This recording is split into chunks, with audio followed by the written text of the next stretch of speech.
E aí, pessoal, se você sonha em gabaritar o Enem e entrar numa universidade, mas está se sentindo meio perdido, sem saber por onde começar, e com aquela sensação de que não importa o quanto você estuda, nunca é suficiente, talvez você esteja estudando errado e perdendo seu tempo. Então, nesse vídeo, eu quero te ajudar a reestruturar a tua forma de estudar. Eu sou o professor de Física Emerson Lacerda e sejam bem-vindos ao Física em Detalhes. Eu vou dividir esse vídeo em duas orientações básicas principais. Se vocês gostarem das dicas, comentem aqui embaixo para eu poder fazer mais vídeos de forma mais específica. A primeira dica é entender e aplicar as competências e habilidades do Enem. Primeiro vamos conhecer um pouco sobre a matriz de referência do Enem. Ela é um documento que define as competências e habilidades que todos os participantes devem ter e devem demonstrar ao longo da prova. Deixa eu criar uma ilustração para ficar um pouco mais fácil esses dois conceitos, competência e habilidade. Você está no seu quarto com o ar-condicionado ligado e sente muito frio. Competência seria você compreender que você sente frio porque perde calor para o ambiente, compreender os mecanismos da troca de calor, que são condução, convecção e radiação, e a habilidade entra em ação quando você aplica esse conhecimento teórico para resolver um problema prático do frio. Selecionar e implementar soluções adequadas como vestir um casaco, usar um cobertor para reduzir a perda de calor, aumentar a temperatura do ar-condicionado ou até mesmo desligá-lo. É importante entender essa diferença, pois a maioria dos alunos estuda apenas os conteúdos para o Enem como tópicos, tipo calor, temperatura, movimento retilíneo uniforme. Você estuda essas coisas em blocos e você esquece que, na verdade, elas não são tópicos. Elas são competências e devem ser extraído delas habilidades. O Enem não cobra questões como dado um triângulo retângulo, encontre o valor de x na hipotenusa. Por que você encontraria o x? Qual a relevância disso? Qual a aplicação disso? Percebe que a gente está estudando sempre as coisas de uma forma vazia? Isso não vai cair no Enem. Estudar por materiais ou livros que sejam aplicações diretas e descontextualizadas pode mais te atrapalhar do que te ajudar. Então, em tudo que você for estudar, sempre busque assimilar o que é competência, o que é habilidade, porque isso sim faz a diferença.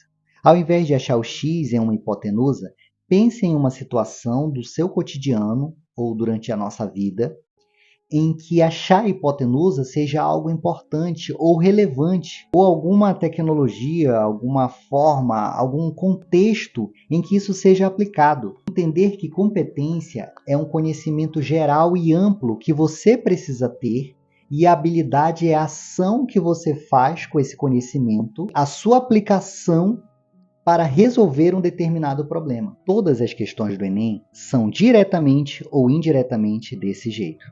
Segunda dica, saiba como as questões do Enem podem ser cobradas. A prova do Enem não é uma simples aplicação de conceito, e por isso que o teu professor do ensino médio parece que não te ajuda em nada. Você estuda para tirar 10 com seu professor, mas acaba se perdendo na prova do Enem.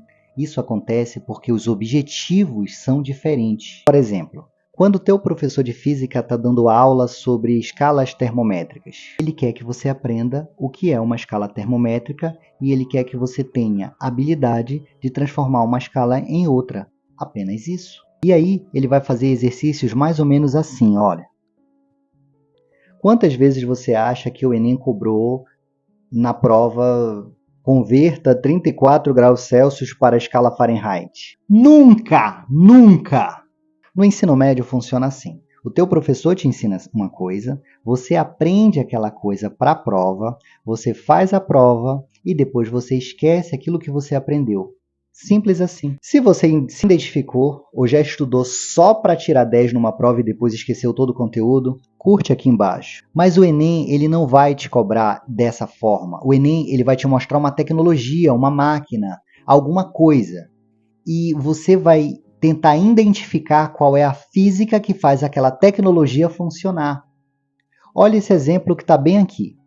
Tudo isso são máquinas e tecnologias. e ele quer que você analise isso e aplique a física disso. Se você quer que o teu professor do ensino médio te ajude, te direcione, experimente fazer uma pergunta para ele. Quais são as tecnologias que existem que são aplicações desse conceito que você está nos ensinando? É importante você saber que você não pode fazer essa pergunta faltando 3 minutos para acabar a aula, sendo que é uma aula de física no último horário. Se você fizer essa pergunta nesse momento, é capaz que você sofra bullying, tá bom? Cuidado. Mas sério agora, se você pergunta para o teu professor, professor, quais são as tecnologias que esse conceito de física que o senhor está nos ensinando são aplicados? Se você perguntar dessa forma, você pode acabar direcionando a aula dele para uma aula com mais aplicações. E isso sim vai te ajudar muito. Agora não fica com raiva do teu professor, não enche os comentários aqui embaixo falando que teu professor calvo, careca, não te dá aula desse jeito e por causa disso a tua vida não presta. Não, a tua vida não presta por vários outros motivos. Teu professor só não te ensina dessa forma porque o próprio livro que ele está dando, a própria natureza burocrática da escola obriga ele, engessa ele a atuar de uma determinada forma. Mas se você estuda para o Enem, observa essa questão bem aqui. Eu poderia passar horas falando sobre ondulatória, falando sobre polarização, mas o que o Enem quer é aonde eu aplico esse conceito na prática. E os óculos 3D são um bom exemplo disso. Conseguiu entender que a aplicação desse conceito em uma tecnologia é o segredo para você estudar corretamente para a prova do Enem? Gostou dessa dica? Vale o teu joinha. E se você é um aluno que busca aprovação para o Enem e quer ajuda em organizar os seus estudos, me segue, porque ainda tem muito mais pela frente.